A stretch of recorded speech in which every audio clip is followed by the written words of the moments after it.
Today I'm going to be documenting the reworking of these Keygma outlets. These Keygma outlets actually came with the wrong kind of chip on it. So I have to remove the chip and put another one on. So this is just a photo documentation so that we know how to do this in the future. Anyway, I opened it up and this is how the outlet looks like. It has the whole FCC ETL label. Yeah. It's gonna void the warranty, but it's gonna be fun. Let's remove the outlet. Yeah, as you can see, we have a giant microscope and this really beefy Metcal soldering station. I think you cannot do this kind of rework without a good soldering kit.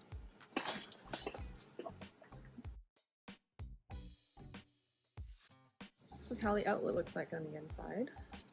We have several pieces. This piece comes out. There's a little grounding nut. We have to take this inner piece out first. So we're going to remove that, and that's the shell. Ta-ta! This is the thing that needs to come out. And as you can see, it's soldered pretty tightly in there. It's an interesting installation technique, like where they just kind of mount these two PCBs 90 degrees to each other. We're replacing this with another chip.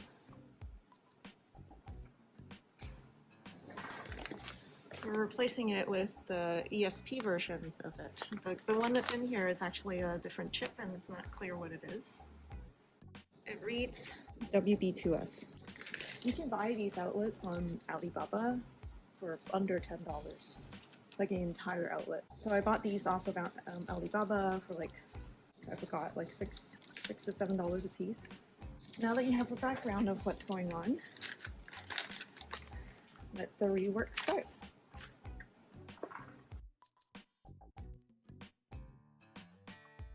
Here's a look at the tools that I'm going to be using for this rework.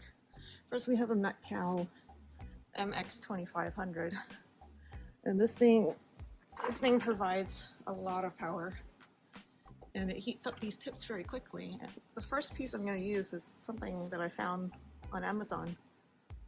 This allows you to kind of do headers in one fell swoop, so I decided to try this out. And then of course I have other tips here, like I have these other kinds. We also actually on the station we have this really cool thing like SMT or small part remover, which we're not using for this rework. So let's test this out. Let's see. First we have to pop this out.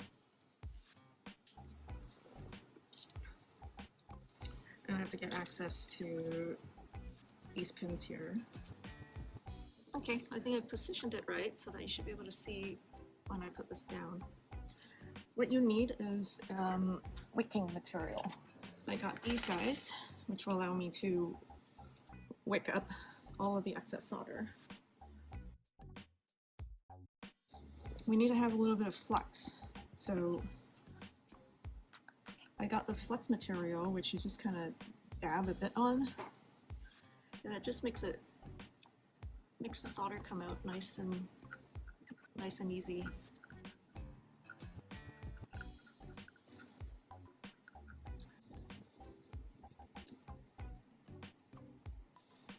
Okay, just press it down. Oh, look at that. And it just came right out. You see that? See all that solder? That just kind of came right out. It's nice and clean. It's all collected on this wick. So I do the same. I also burnt the connector a little bit. By the way, this solder gets hot. I mean, the wick gets hot after use, so just be a little careful. So I snip that off, fresh piece.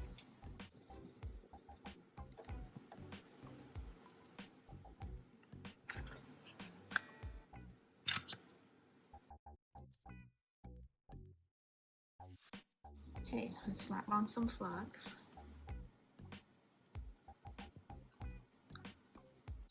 Okay, got my tip somewhat ready. Ooh, let's do it this way.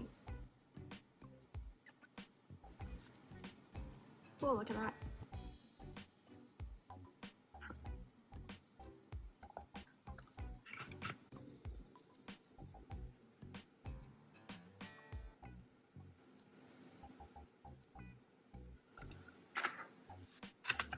And ta-da! It has been removed. And in the process, I have somewhat damaged or burnt the connector a little bit. But that's not a problem, it's just a cosmetic. It's just a little bit of a cosmetic blemish. That was so easy. It just came off like butter. So this tip, man, you should get this. Like, I believe that this would work for, you know, headers.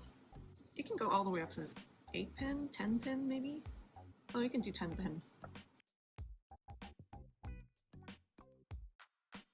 The process for this one is I took this tip out and put in just a normal tip. And this one you kind of have to hold in place a little bit because it slips out. And what I do when I replace the tip is I just grab one of these guys and just yank it out. You know, to not burn myself, you know, because this thing's hot. Hot, hot, hot. Put in a new tip. This one goes in. New tip. Some water here. Take the tip, just clean it. Sometimes rub it into there a little bit to get rid of gunk, and then the tip is ready for use. Okay, we'll need some solder. And the solder that I use is just one of these guys. It has flux in it already, so it just makes everything easy. Okay, so I just need to kind of do this delicately. Wow, slapped on a little too much there. The first one is always hard because you need to establish a baseline. Now we can do one by one.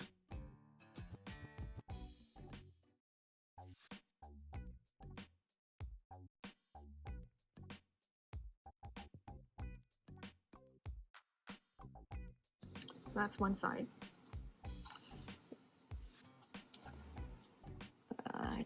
Still too much of a blob there. All one side's done. I just need to do the other side, and you got the idea.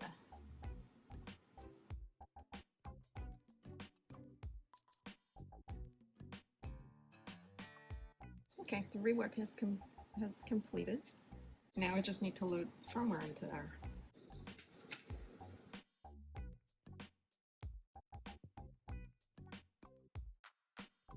This is actually our firmware running now. It's part of our home automation system. We have a UI here which we can toggle. So since the ESP runs off of 5 volts, we don't actually need to have this hooked up to the mains to test out the software on it. And you can hear it go click if you listen carefully.